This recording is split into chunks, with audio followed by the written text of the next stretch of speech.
Yesus memberkati kita semua. Mari kita buka di Kisah Para Rasul ayat 2. Kita baca secara cepat. Kisah Para Rasul ayat 2. Pentakosta. Ketika tiba hari Pentakosta, semua orang percaya berkumpul di satu tempat. Tiba-tiba turunlah dari langit satu bunyi seperti tiupan angin keras yang memenuhi seluruh rumah di mana mereka duduk.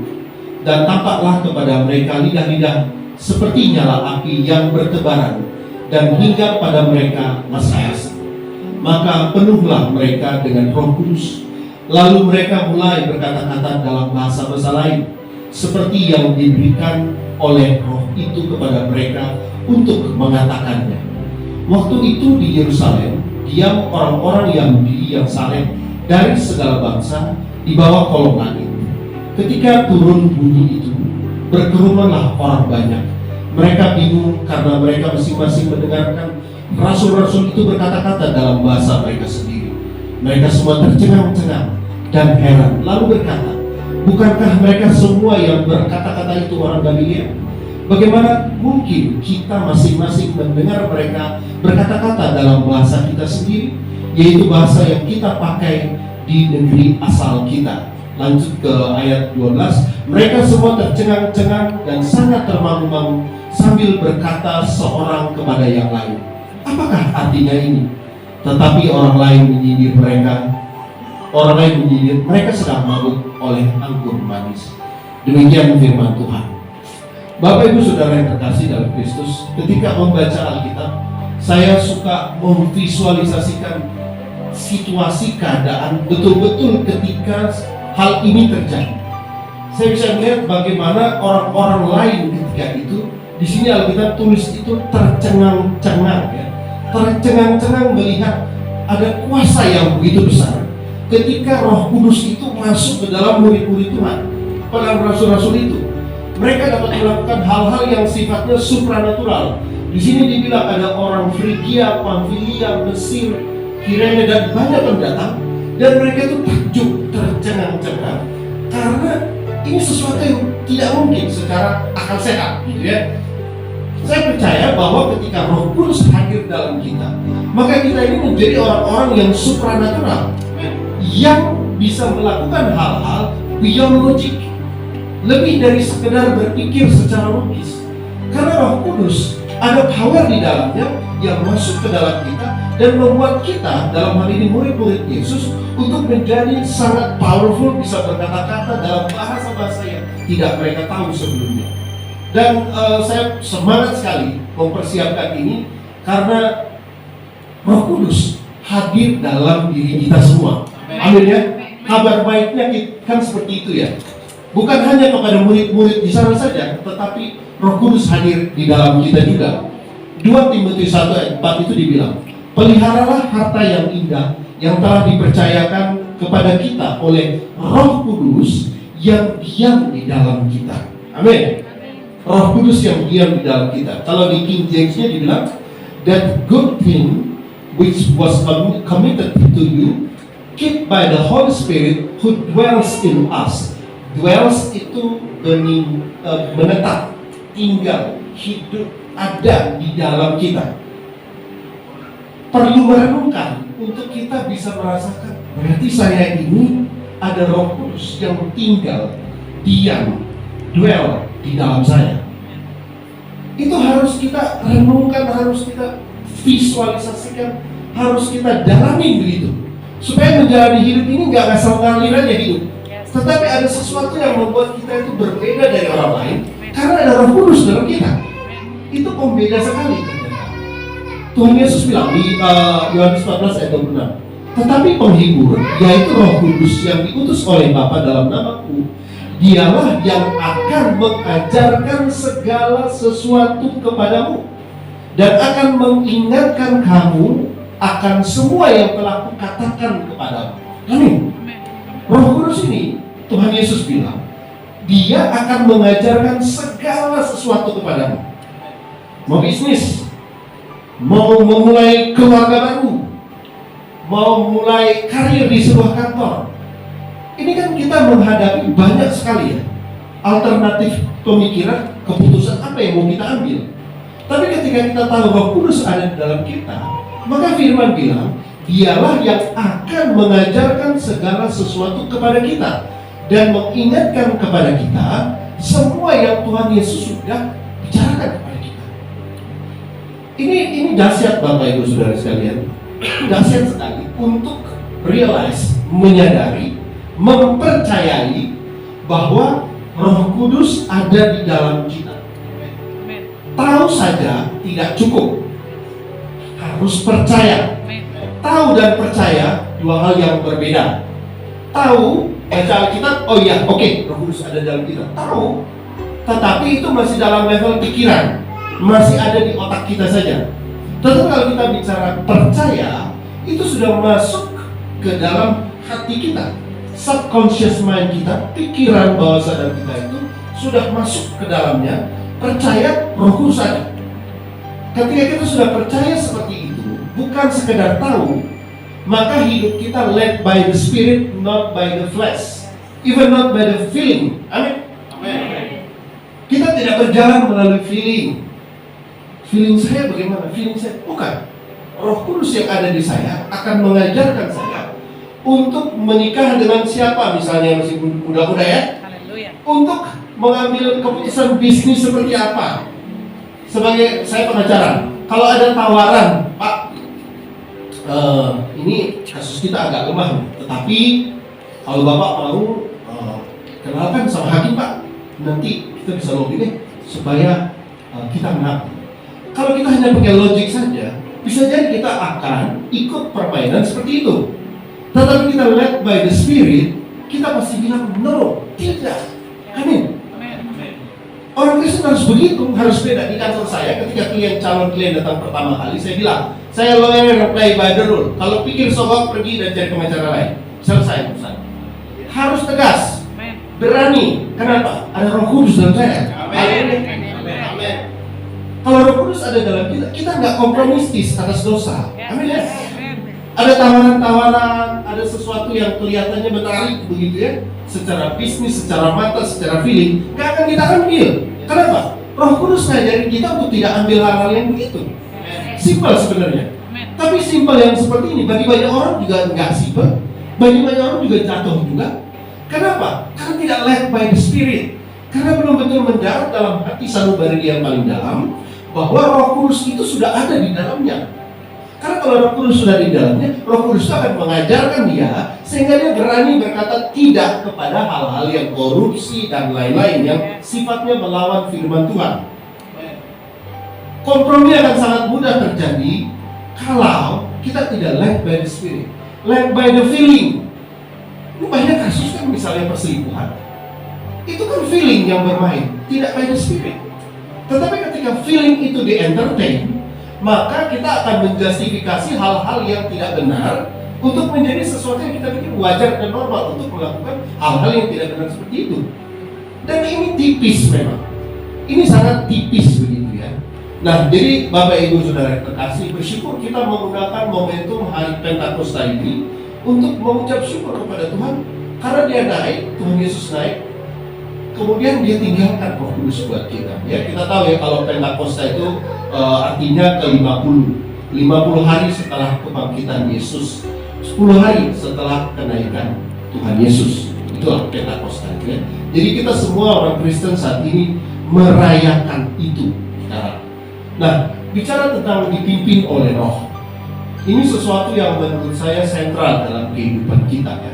Makanya di Roma 8 itu dibilang hidup yang dipimpin oleh Roh ya.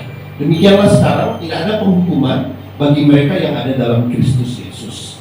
Roh yang memberi hidup telah memerdekakan kamu dalam Kristus dari hukum dosa dan hukum maut. Sebab apa yang tidak dapat dilakukan oleh hukum Taurat karena tidak berdaya oleh daging, telah dilakukan oleh Allah dengan jalan mengutus anaknya ke dalam dunia yang serupa dengan daging, yang menjadi sama dengan daging, yang dikuasai dosa karena dosa. Ia telah menjatuhkan hukuman atas dosa dalam daging supaya tuntutan hukum Taurat digenapi dalam kita. Sebab mereka yang hidup menurut daging memikirkan hal-hal yang dari daging. Mereka yang hidup menurut Roh memikirkan hal-hal yang dari Roh. Sebab keinginan daging adalah maut, keinginan Roh adalah hidup dan damai sejahtera. Amin.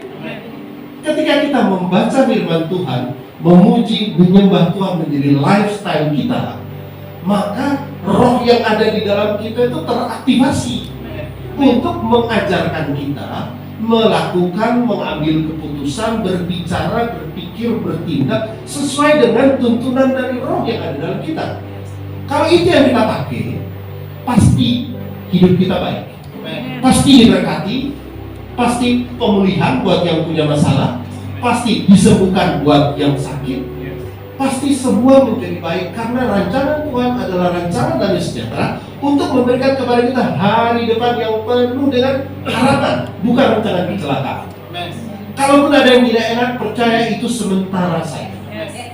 For we live by faith, not by sight. Kita ini hidup oleh iman, bukan oleh fakta. Sebab kami tidak berpegang pada apa yang kelihatan, tapi yang tidak kelihatan. Karena yang kelihatan itu sementara, sakit itu sementara, berantem sama suami istri sementara, ekonomi yang lagi turun sementara. Yang kekal apa? Damai sejahtera Allah yang melampaui segala akal, menggugah hati dan pikiran dalam Kristus Yesus. Segala perkara dapat bertanggung dalam Kristus yang memberikan kekuatanku. Allahku akan memenuhi segala keperluanku menurut kekayaan dan kemuliaannya dalam Kristus Yesus. Itu kebenaran. Kebenaran itu harus terjadi dalam setiap orang percaya. Amin. Haleluya. Semangat. Amin Pak Paulus. Jadi kalau bicara firman Tuhan Bapak Ibu, saya selalu semangat. Kalau seminar hukum saya agak tahan-tahan sedikit. Tetapi kalau bicara firman Tuhan pasti semangat. Karena memang di sini hidup kita tidak dari harta benda, tidak dari yang kelihatan, tidak dari karir, tidak dari pengakuan orang, tidak dari lain-lain. Dalam tinggal tenang duduk diam, disitulah terletak kekuatan. Amin. Di kamar saja, tak usah nyala handphone, tak usah nyala laptop, baca firman Tuhan, damai sejahtera. Amin. Sukacita dari saya dari dalam, bukan dari luar. Tidak tergantung material things, hal-hal yang tampak itu bukan, tetapi dari dalam. Yesus adalah sobat yang setia. Tak pernah dia meninggalkan kita. Baca firman Tuhan, duduk, perkatakan firman, memuji, menyembah Tuhan. Sukacita sudah kita. Ketika kita sukacita karena Tuhan, sama seperti Matius bilang, carilah dahulu kerajaan Allah dan kebenarannya, maka semuanya itu akan ditambahkan kepadamu. Bonus-bonus yang dicari orang dunia, duit, karir yang bagus, jodoh yang tepat, pemulihan keluarga, kesehatan yang pulih, itu semua akan ditambahkan sebagai bonus bagi kita yang mencari kerajaan Allah dan kebenarannya.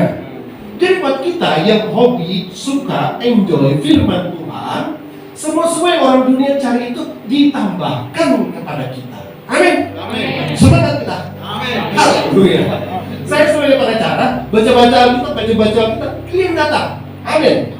Saya sering sama Pak Yunus ini. Paham dia ya. Baca-baca firman Tuhan, pekerjaan data. Marketing juga seadanya kita. Tetapi mujizat itu terjadi buat orang-orang yang mengandalkan hidupnya kepada Tuhan. Itu yang harus kita pegang dalam hidup, supaya hidup kita ini berkemenangan. Kalau ada turun, sedikit saja turun, ntar naik lagi yang banyak. Ya. Jadi Bapak Ibu Saudara terkasih, membaca, merenungkan, memperkatakan, memvisualisasikan firman Tuhan itu. Saya sebelum tidur tuh saya pikir dulu, rancangan Tuhan itu rancangan damai sejahtera ya. Kira-kira rancangan damai sejahtera buat saya itu apa? Ya toh? Saya pikir, saya bayangkan, saya pikirkan, visualisasikan, saya melihat itu sudah terjadi dalam hidup saya. Maka saya akan masuk kepada apa yang saya visualisasikan. Makanya Alkitab itu mengajarkan kita untuk terus-terus perkatakan firman. Banyak ayat banyak. Supaya kalau kita ucap kata-kata itu dia masuk. Seperti kalau kita dengar lagu ya. Lagu satu kalau kita putar ulang-ulang, mau tidur pun, kok lagu ini nggak bisa habis ya, masih ada di kupingku ini. Kan begitu ya. Tuhan mengajarkan kita untuk memperkatakan Tuhan juga sesering mungkin. Berbahagialah orang yang kesukaannya firman Tuhan, yang merenungkan, kalau bahasa Inggrisnya meditate, Ibraninya haka, memperkatakan firman Tuhan siang dan malam. Ia seperti pohon yang ditanam di tepi aliran air, yang menghasilkan buahnya pada musimnya, dan yang tidak layu daunnya. Apa saja yang diperbuatnya berhasil. Amin. Jaminan berhasil, apa saja yang kita perbuat, hanya Tuhan yang berani jamin. Motivator tidak berani jamin. Motivator di TV akan bilang, Anda akan lakukan 7 langkah. Kalau 7 langkah ini Anda lakukan dan berhasil, maka Anda akan terima apa yang Anda usahakan. Baru 6 langkah, salah kita. Motivator bilang, kamu belum yang 7 langkah. Capek deh kalau ikut motivator. Ikut firman Tuhan jauh lebih powerful daripada motivator. Amin. Dan firman Tuhan bilang, yang suka berkatakan firman Tuhan siang malam berhasil apa saja yang dikerjakan. Amin. Maka perkataan sering, repetisi itu penting. Jadi jangan berpikir, udah saya udah tahu ayat itu. Udah tahu lah. Dari kecil lahir juga udah Kristen. Sekolah minggu juga udah tahu ayat itu. Enggak begitu. Harus terus menerus. Makanya di Alkitab itu dibilang begini. Apa yang kuperintahkan kepadamu hari ini, haruslah engkau perhatikan. Buat kita orang tua ya, haruslah engkau mengajarkannya berulang-ulang kepada anak-anakmu dan membicarakannya pada waktu engkau duduk, pada waktu engkau berjalan, engkau berbaring, engkau bangun. Mengajarkannya, membicarakannya berulang-ulang kepada anak-anakmu. Amin. Haruslah engkau menempelkannya sebagai tanda di dahimu, dan haruslah engkau mengikatkannya sebagai tanda di tanganmu. Haruslah engkau menempelkannya pada tiang-tiang pintu rumahmu dan pada pintu-pintu gerbangmu. Wah, kenapa orang Israel hebat? Karena mereka itu begitu ternyata. Menekuni firman itu nggak main-main gitu. Saya 2014 ke Israel. Itu saya lihat itu ya di tembok ratapan terus di kuburannya Solomon kalau salah. Itu anak-anak kecil usia 12-13 itu mereka bawa kayak Taurat gitu. Begini dia. 1 jam lebih kali omong-omong terus ulang. Mazmur 23 segala Mazmur itu diulang terus. Terus saya ingat, iya ya, ini mereka sedang melakukan apa yang Alkitab bilang. Itulah kenapa mereka hebat. Kita pun juga hebat ketika kita punya kesukaan memperkatakan, merenungkan, membicarakan firman Tuhan siang dan malam. Amin ya? Itu harus menjadi lifestyle Bapak Ibu. Gak bisa tidak, harus jadi lifestyle. Persoalannya ada. Tantangan sekarang berat. Akses terhadap informasi, akses terhadap entertainment begitu mudah. Amin. Makanya saya lebih senang baca Alkitab buku daripada Alkitab handphone. Karena suka ada notif yang masuk. Kalau notif masuk, kita lihat notif, tak konsen baca Alkitab. Yang membaca anak muda lewat handphone tak apa-apa juga. Tidak ada penghukuman bagi mereka yang ada dalam Kristus. Tidak apa-apa. Tapi pastikan dirimu tidak terdistraksi oleh yang namanya notifikasi. Karena handphone itu canggih. Semua masuk bunyi di depan, bunyi. Akhirnya kita suka tidak konsentrasi, begitu ya. Nah, Bapak Ibu Saudara yang terkasih dalam Kristus, pertanyaan yang muncul ya, bagaimana supaya kita bisa percaya masuk di hati, tidak sekedar di kepala, bahwa Roh Kudus itu ada di dalam kita. Ya toh? Ini kan penting, ini sentral dalam hidup kita. Percaya, bukan sekedar tahu. Kalau tahu mah baca Alkitab tahu dan tahu. Tapi untuk percaya, itu tidak ada resep lain kecuali terima Kristus sebagai Tuhan dan Juru Selamat kita, memiliki pergaulan yang erat dengan firman Tuhan, berfellowship siang dan malam dengan firman Tuhan, punya lifestyle yang kalau ngomong itu semua di-refer kepada firman Tuhan. Ketika kita mendiskusikan sesuatu, kita referensinya firman Tuhan. Amin. Banyak orang pakai referensi manusia, ini ahli itu ahli, boleh, baik-baik saja itu. Tapi kita orang Kristen punya sesuatu yang lebih powerful, yaitu firman Tuhan. Dia yang menciptakan langit dan bumi. Referensi kita ke situ. Nomor 1, mau pakai tambah-tambahan biar keren, bolehlah apa juga itu. Kalau mau pakai referensi manusia, it's okay. Tapi yang sejalan dengan firman Tuhan, ya. Memiliki lifestyle berdoa, memuji, menyembah Tuhan. mengangkat kita kepada hadirat Tuhan. Pujian penyembahan tadi saya luar biasa. Buat WL, singers, pemain musik, Tuhan jamah, Tuhan pakai luar biasa membuat kita semua, roh kita itu terangkat begitu ya. Kita siap gitu untuk masuk ke dalam hadirat Tuhan. Jadi saya percaya ini bukan sekadar skill, amin? Bukan sekadar jago nyanyi. Kalau kita orang-orang Indonesia Timur ini dan orang Batak, nyanyi mah nggak usah diomong, jago punya itu. Tapi harus ada pembeda dong, yang seperti kita lihat tadi di sini, bukan sekadar jago nyanyi, tetapi semua pelayan Tuhan memiliki hubungan pribadi yang dekat dengan Tuhan. Sehingga kalau dia berdiri di sini, bukan sekadar suaranya yang pasti Tuhan berkati, tetapi auranya dia, apa yang keluar dari mereka yang ada di panggung ini menjadi berkat buat orang. Karena mereka sudah terlebih dahulu memiliki fellowship dengan Tuhan.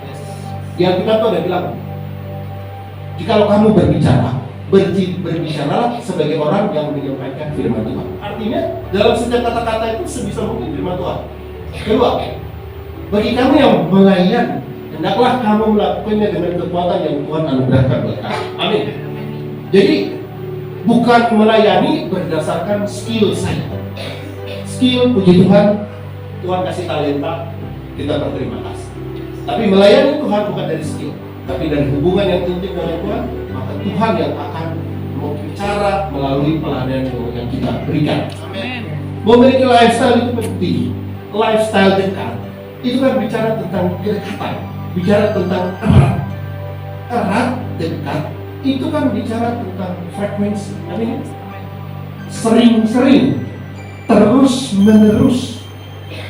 Ketika kita punya sahabat, kita punya gambar sejaman sekarang bestie. Kalau namanya bestie, itu masih sering ngomong, ya kan? Chat-chatan, ngobrol-ngobrol, video call. Anak saya itu yang bungsu tuh kelas 3 SMP. Ada bestie dia. Jadi setiap hari kulihat dia sama bestie dia ngomong-ngomong pakai video call. Itulah sebenarnya hubungan yang akrab, fellowship yang Tuhan mau kita punya dengan dia. Tuhan mau kita itu bukan datang ke dia karena takut nanti kalau aku gak baca kita aku dihukum, bukan. Tetapi kita rindu mendekati dia. Kita suka, kita senang, kita enjoy mendekati dia. Karena Tuhan itu kasih free will buat kita. Dia gak ciptakan kita kayak batu dan robot sehingga pencet on semua taat, off gak taat. Gak begitu, ada free will di kita. Nah, free will itu akan bisa kita gunakan dengan baik kalau kita tahu janji-janji Tuhan itu apa. Bagaimana tahu kalau orang baca kita? Saya percaya di sini kita semua rajin membaca kita. Haleluya. Komunikasi penting, frekuensi harus. Tapi saya punya banyak pekerjaan, saya punya PR banyak, saya punya aktivitas banyak. Yang nomor satu firman Tuhan. Amin. Baru kemudian yang tadi termasuk pelayanan. Firman Tuhan nomor satu. Baru kita bisa melayani Tuhan dari hati yang dalam, dari hati yang murni untuk melayani. Bukan dengan motif-motif lain, tapi dengan motif saya sudah diberkati Tuhan, sudah diselamatkan Tuhan, saya mau melayani Tuhan. Maka saya pun juga kita yang melayani bukan dengan agenda yang kita punya, tetapi ungkapan syukur kita yang puas. Maka ketika itu yang keluar, jemaat pasti diberkati. Jemaat itu semacam ada feelingnya dia. Dia bisa rasa kok kalau kita yang di depan ini otaknya itu macam-macam gitu. Pikirannya nggak konsen atau ada masalah yang masih dibawa ke atas mimbar. Jemaat juga bisa sense, bisa. Jemaat yang sensitif. Maka buat kita yang ada di panggung, memang tidak ada kata lain, bukan cuma di panggung, kita semua harus memiliki hubungan yang erat dengan firman Tuhan. Tekun itu bicara apa? Frekuensi. Tekun bicara keseriusan. Tekun bicara apa? Beri bobot yang tinggi kepada firman Tuhan. Memuji, menyembah Tuhan, membaca firman Tuhan, memperkatakan. Saya baca Alkitab tidak di dalam hati, karena Alkitab bilang baca itu bersuara. Karena saya baca bersuara, telinga saya mendengar. Iman timbul karena pendengaran akan firman Kristus, gitu. Jadi baca bersuara, suaranya keluar, telinga kita dengar, terus menerus, lama-lama dia masuk ke alam bawah sadar kita atau subconscious mind kita, ya. Nah, persoalannya tadi tidak mudah sekarang untuk mempunyai habit, lifestyle yang suka akan firman Tuhan, yang mau spend hours with the words of God, yang mau spend berjam-jam. Oke, 1 jam saja. Mungkin kalau berjam-jam ini banyak banget. Saya kan ada kerjaan. Oke, 1 jam saja dengan firman Tuhan. Tidak mudah. Karena manusia ini zaman now mungkin beda sama kita zaman dulu. Yang kita dulu itu belum ada handphone. Jadi relatif oke lah baca Alkitab, nggak ada ganggu kecuali mama panggil toh, baru kita datang. Tapi kalau tidak baca saja gitu. Sekarang ini terlalu banyak handphone ini menawarkan barang-barang menarik untuk dilihat secara mata ya, yang segala diskon dan semua itu juga ada. Ya, TikTok, Instagram. Saya juga pemain Instagram dan TikTok ya. Tetapi Roh Kudus menuntun saya, ada anak muda jadi saya kasih follower saya 5.000 dan 4.000. Gara-gara bila Richard Eliezer sebenarnya. Tadinya TikTok cuma 100, gara-gara Richard Eliezer langsung jadi 5.000 followers. Ya, praise the Lord. Ya, jadi ketekunan itu serius, kasih bobot, fokus. Yang lain-lain godaan entertainment datang, tunggu dulu. Ini yang utama. Kasih waktu, kasih bobot. Hidup kita ini kita yang tentukan sendiri kok, bukan orang lain. Yes. Jangan salahkan istri, suami, anak, orang tua, nggak usah. Hidupmu sendiri. Yeah. Kau pilih firman Tuhan, mantap. Selamat, aman, sukses, berhasil, diberkati dan menjadi berkat buat Tuhan. Amin. Itu sudah. Ini semangat dan ini saya bicara begini karena pengalaman.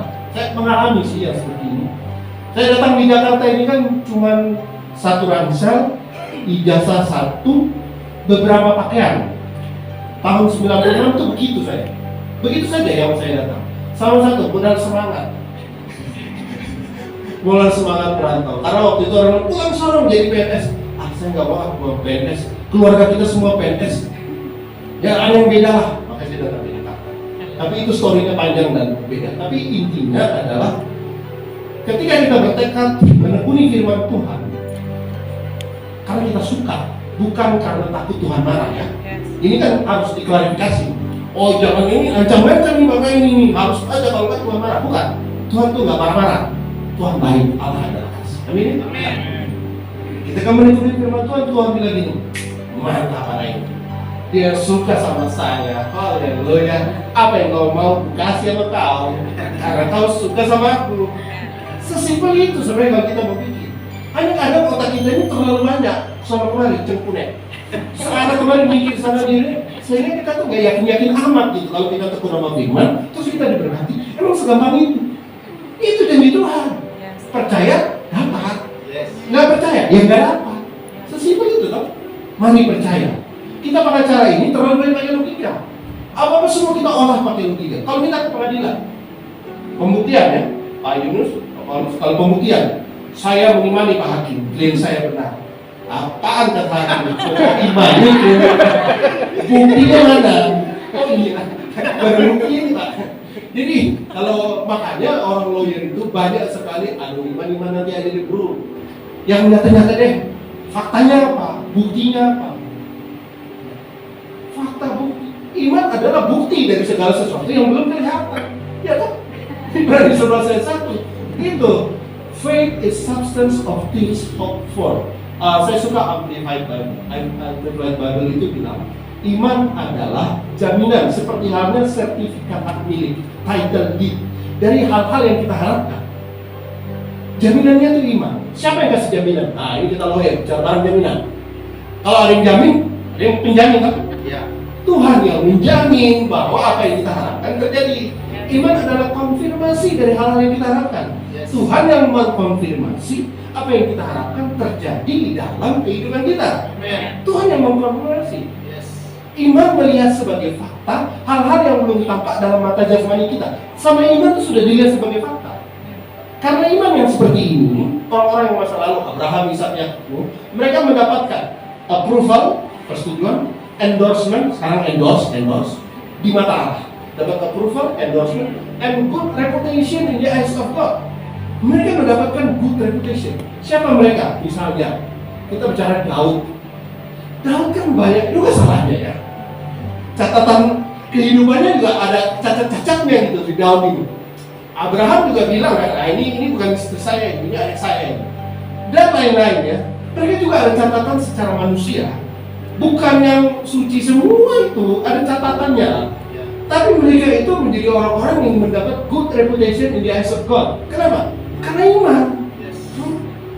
Jadi buat kita yang pernah melakukan kesalahan, apapun kesalahannya, ada kabar baik, Tuhan sudah mengampuni dosa dan kesalahan.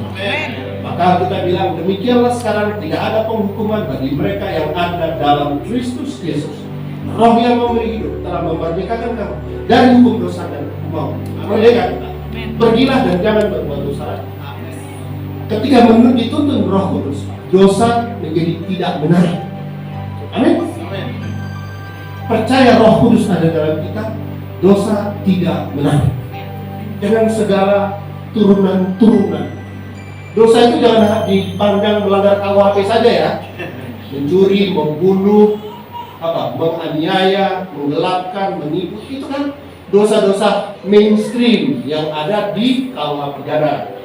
Tapi kalau dosa turunan-turunannya itu banyak yang tidak diatur di KUHP. Ketika kita bergaul dengan firman Tuhan, itu tidak menarik. Amin. Ketika itu menjadi lifestyle kita tidak setengah mati menolak ajakan-ajakan yang salah.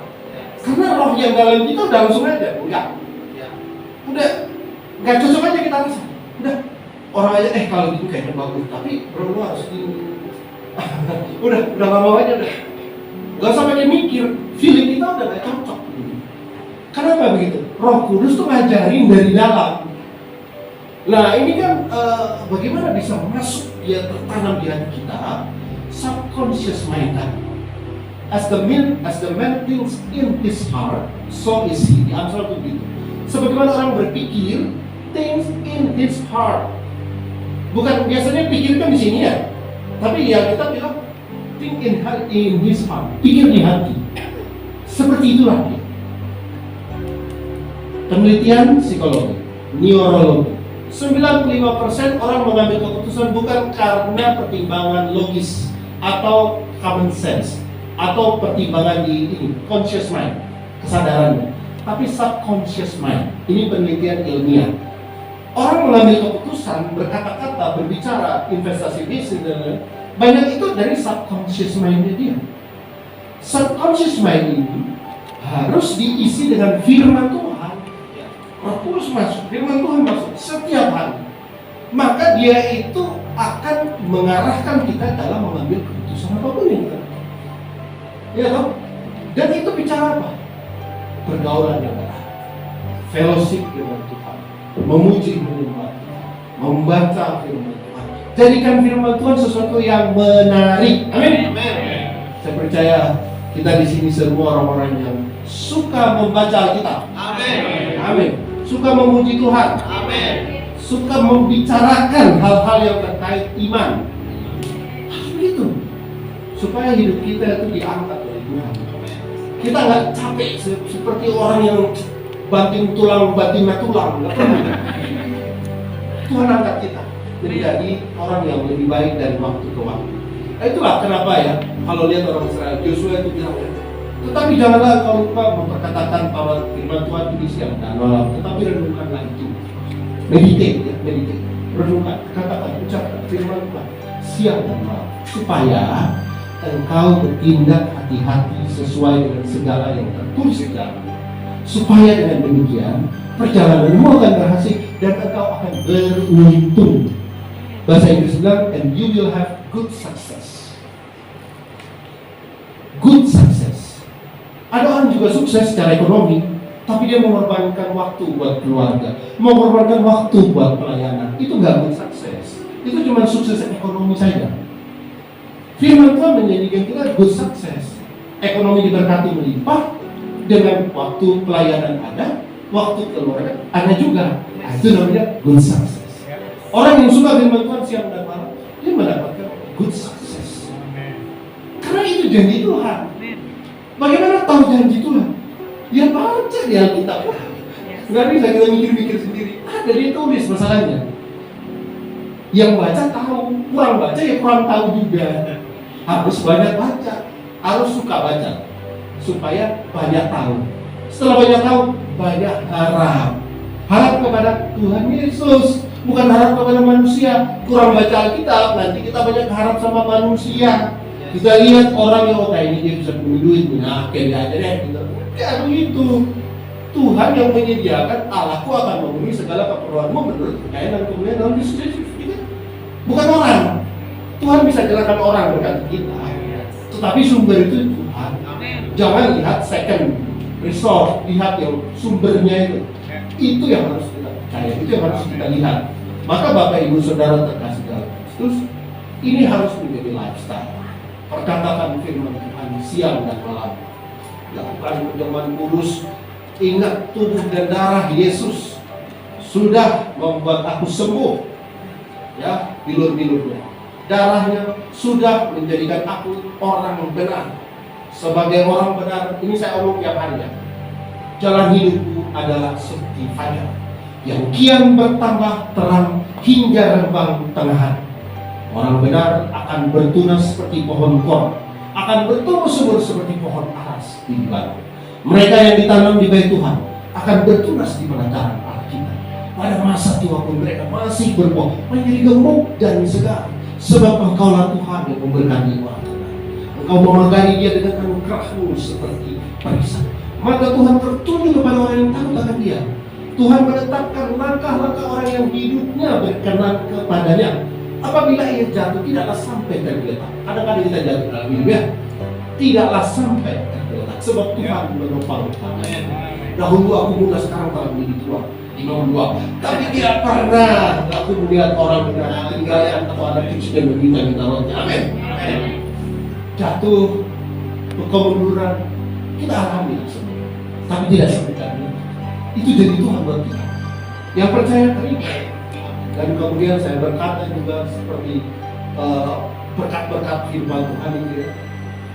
Oleh karena itu, diberkatilah engkau di kota, diberkatilah. Segala berkat ini akan datang kepadamu, Fredrik. Nanti Bapak Ibu di rumah lakukan buat diri masing-masing. Sebutkan nama, misalnya Bapak Yunus. Segala berkat ini akan datang kepadaku dan menjadi bagianku. Yunus boy. Diberkatilah engkau di kota, diberkatilah engkau di ladang. Tuhan akan memerintahkan berkat-berkatnya ke atasmu, di dalam lubungmu dan di dalam segala usahamu. Tuhan akan melimpahi engkau dengan kebaikan dalam buah kandungmu, dalam hasil ternakmu, dan dalam hasil bumimu. Tuhan akan membukakan perbendaharaannya yang melimpah, yaitu langit, untuk memberikan hujan bagi tanaman pada masanya dan untuk memberkati segala pekerjaanmu. Sehingga engkau memberi pinjaman bagi banyak bangsa dan engkau sendiri tidak meminta pinjaman. Tuhan akan mengangkat engkau menjadi kepala dan bukan ekor. Engkau akan tetap naik dan bukan turun, sebab engkau mendengarkan melakukan suara Tuhan Allahmu. Tuhan memberkati engkau, Tuhan melindungi engkau, Tuhan menyinari engkau dengan wajah-Nya dan memberi engkau kasih karunia. Tuhan menghadapkan wajahnya kepadamu dan memberi engkau damai sejahtera. Tutup pakai doa Yabes. Ya, doa Yabes yang sangat. Kiranya Tuhan memberkati aku berlimpah-limpah dan memperluas daerahku, dan kiranya tangannya selalu menyertai dan melindungi aku, sehingga aku terhindar dari malapetaka dan kesakitan tidak akan menimpa aku. Amin. Haleluya. Praise the Lord. Bapak Ibu Saudara yang terkasih, saya melakukan itu sudah beberapa tahun. Setiap hari, makanya saya hafal. Karena itu sudah lifestyle. Dan ketika begitu berkata 52 umur, sehat walafiat, tidak ada penyakit yang kronis atau yang membahayakan, tidak. Naik turun kehidupan saya kira saya alami, kita semua alami. Tetapi bagi orang yang mengandalkan Tuhan tidak sampai tergeletak. Amin. Sepanjang kita itu ranting itu kalau cocok pada pokok anggur itu ya, maka kita akan selalu diberkati, akan selalu dipulihkan, akan selalu diangkat. oleh Tuhan yang supranatural. Tuhan yang supranatural itu mengerjakan hal-hal yang juga supranatural bagi yang percaya, yang memiliki fellowship dengan Tuhan. Amin. 40 menit. Haleluya. Praise the Lord.